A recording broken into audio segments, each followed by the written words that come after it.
இயேசுவுக்குள்ளே எனக்கு மிகவும் பிரியமான உறவுகளே, இன்று நாங்கள் திருவருகை காலத்தினுடைய 3வது ஞாயிற்றுக்கிழமையிலே இருக்கின்றோம். இன்றைய நாளினுடைய திருவழிப்பாடானது ஆண்டவர் எங்களுக்கு செய்திருக்கக்கூடிய அனைத்து நன்மைத்தனங்களுக்காகவும் அவருக்கு நன்றி கூறும் அதே வேளை அந்த மகிழ்ச்சியை நாங்கள் பிறரோடு பகிர்ந்து கொள்வதற்கும் எங்களுக்கு அழைப்பு விடுக்கின்றது.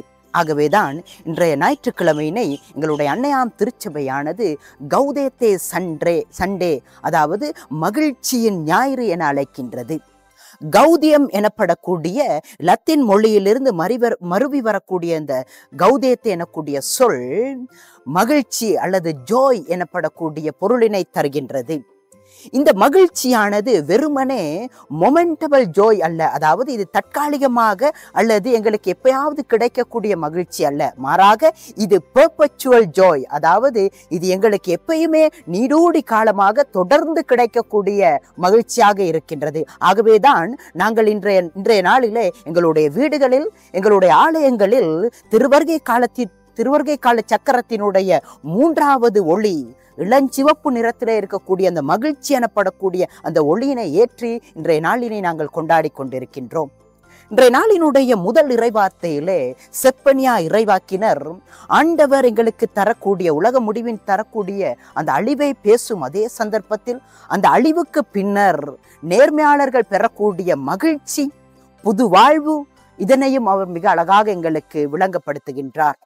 சியோன், ஜெருசலேம் மற்றும் இஸ்ரேலர்கள் ஆண்டவரினுடைய மகிழ்ச்சியை பெறுகின்றார்கள். அவர்கள் நேர்மையானவர்களாக வாழும் பொழுது அழிவுக்கு பின்னர் அவர்கள் புதுப்படைப்பாக மாறி அந்த மகிழ்ச்சியை அனுபவிப்பதை நாங்கள் காண்கின்றோம். அதே நேரம் இன்றைய நாளினுடைய 2வது இறைவார்த்தையிலே தூய பவுல் பிலிப்பியருக்கு எழுதிய திருமுகத்திலே ஆண்டவரினுடைய நாள் நெருங்கி வந்து விட்டது, ஆகவே அவருக்கு நாங்கள் நன்றி கூறி அவருடைய மாட்சியை புகழ்ச்சியை ஆர்ப்பரித்து பாடி மகிழ்வோம் என எங்களையும் அழைத்து நிற்கின்றார்.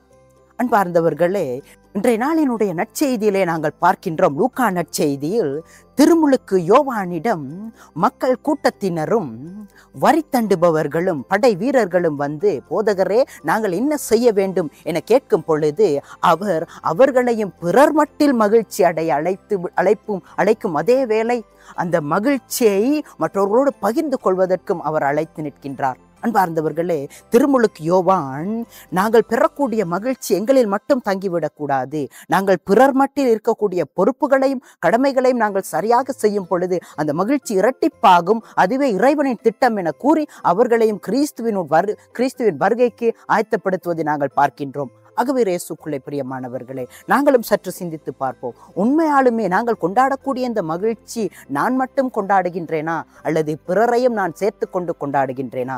பிறரிடம் நான் அன்பு செலுத்தும் பொழுது அந்த மகிழ்ச்சி இருக்க வேண்டும், பிறருக்கு நான் உதவி செய்யும் பொழுது அந்த மகிழ்ச்சி இருக்க வேண்டும், நான் இறைவாக்கு உரைக்கும் பொழுது அந்த மகிழ்ச்சி இருக்க வேண்டும், அதே நேரத்தில் நான் நீதியை நிலைநாட்டும் பொழுது அந்த மகிழ்ச்சி இருக்க வேண்டும். ஆகவே இதே மகிழ்ச்சியோடு நாங்களும் இந்த திருவருகை காலத்தினுடைய 3வது வாரத்தை ஆரம்பிப்போம். ஆண்டவர் இயேசுவினுடைய பிறப்பு எங்களுடைய உள்ளங்களுக்கும் எங்களுடைய இல்லங்களுக்கும் மகிழ்ச்சியையும் அமைதியையும் தருவதாக அமைவதாக. ஆமேன்.